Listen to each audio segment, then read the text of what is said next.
क्या कहना चाहेंगे? नहीं, हमने पहले भी कहा था कि जो मेरा सैलरी है वो हम ज़रूरतमंद में जो दलित परिवार के हमारे भाई बहन हैं जो आर्थिक रूप से उतने मजबूत नहीं हैं, या फिर ऐसी बच्चियां जो जिनको पढ़ाई छोड़ना पड़ता है, आर्थिक रूप से उतनी सशक्त नहीं होती है, उतनी मजबूत नहीं होती, उन सबको हम अपना सैलरी देना चाहते थे। और क्योंकि आज अम्बेडकर जयंती थी और हम अम्बेडकर छात्रावास पहली बार आ रहे थे, तो यहाँ की कुछ समस्याएं हैं, जैसे ड्रेनेज फेलियर यहाँ पे है, तो ड्रेनेज के लिए यहाँ पे काम किया जाएगा। इंफ्रास्ट्रक्चरल प्रॉब्लम है।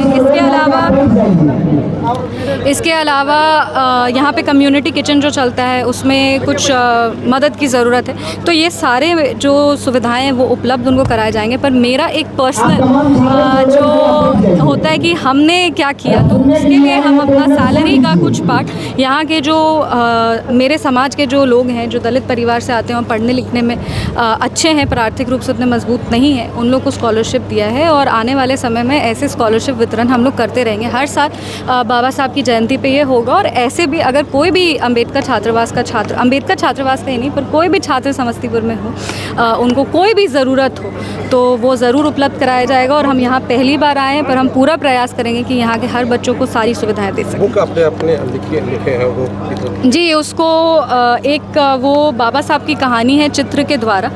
ये खास करके जो मिडिल एज बच्चे होते हैं, सबसे बहुत छोटे भी नहीं और बहुत बड़े भी नहीं, पर जो मिडिल एज हैं, ताकि वो बाबा साहब की कहानी को थोड़े इंटरेस्टिंग वे में, क्योंकि वो पिक्टोरियल डिपिक्शन है, वो चित्र है, उसके माध्यम से वो उनकी कहानी को पढ़े, उनकी कहानी से प्रेरणा ले और उनके विचारों को अपने जीवन में ढाल करके कैसे आगे जीवन जीना है इसकी प्रेरणा ले सके, उसके लिए। क्योंकि बाबा साहब सिर्फ दलितों की ही आवाज़ नहीं थे, वो महिलाओं की भी आवाज़ थे। वो बहुत बड़े फेमिनिस्ट थे, तो महिलाओं की भी आवाज़ थी। और उनका ये प्रयास था कि समाज का हर व्यक्ति सशक्त हो। वो खुद भी बहुत पढ़े लिखे थे और उनका ये था कि शिक्षित रहो, संगठित रहो और संघर्ष करो। तो शिक्षित रहने मतलब शिक्षित करने में मेरा ये योगदान है।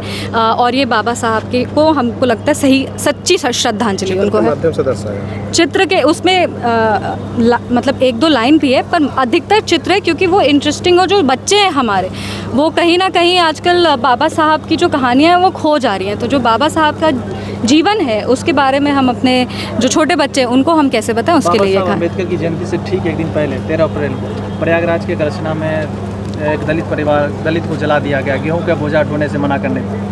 आप इस घटना को कैसे देखते हैं? तो यही तो बात है कि हमारी जो दलित समाज की लड़ाई है वो अभी भी जारी है।